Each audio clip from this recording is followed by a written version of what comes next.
And then in terms of, sometimes we'll get reader emails or Facebook questions asking, what can people do? Is there anything, if the public comes to the meeting on, Yeah. which day is it? It's next Well, Thursday? what I think will be the final school board meeting for the time being on the budget will be Tuesday, the 15th of March. I get my meetings mixed up sometime, but on Tuesday the 15th, the only item on the agenda that night will be the adoption of the budget. And I always encourage people to come to those meetings, at least to listen to the debate, and if you so choose, to get up at the beginning or again at the end and express yourself. We also hope that citizens who are concerned about the situation will start attending the Board of Apportionment meetings. The Board of Apportionment is really the group in Derby that decides how money gets spent. The school board and I can ask, and we'll be making our request, presumably on the 15th of March. We'll be saying exactly what that's going to be. But the school district only gets $1 if the Board of Apportionment and Taxation says so. And they have meetings every month. They're going to be having 2 meetings in April specifically on the school board budget. That's April 5 and April 7 over at the City Hall, generally starting around 7 o'clock.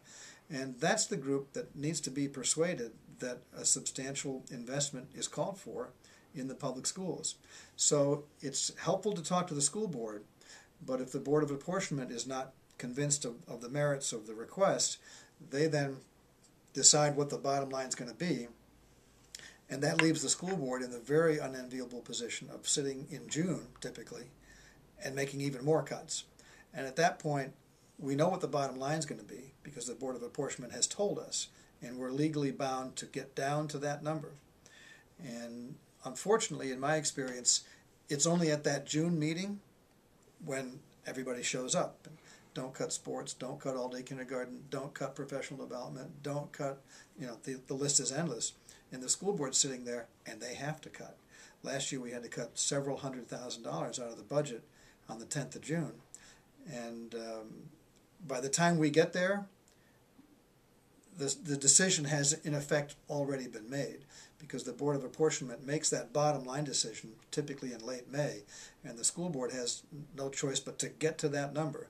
And now you're just pitting one good program and one good staff member against another in what turns out to be a very long and aggravating meeting. So I'm hoping that people will start to go to the Board of Apportionment meeting. They meet every month in public, and certainly go to the hearings on April 5 and 7 and speak out.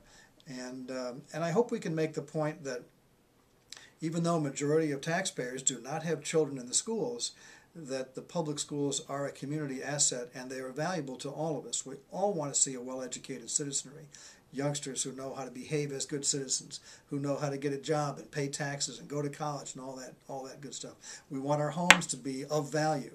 We may not have kids in the school, but the guy looking to buy my house in 5 years may very well.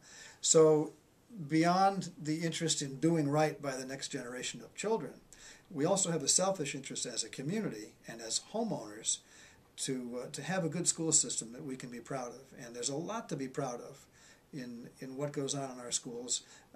I'm here, and the rest of us are here, and the school board is certainly here to build on that. And it's not only about money, but it's partly about money. And if you're constantly scraping for dollars and cutting, then it's difficult to build the kind of future that we want to have for our kids.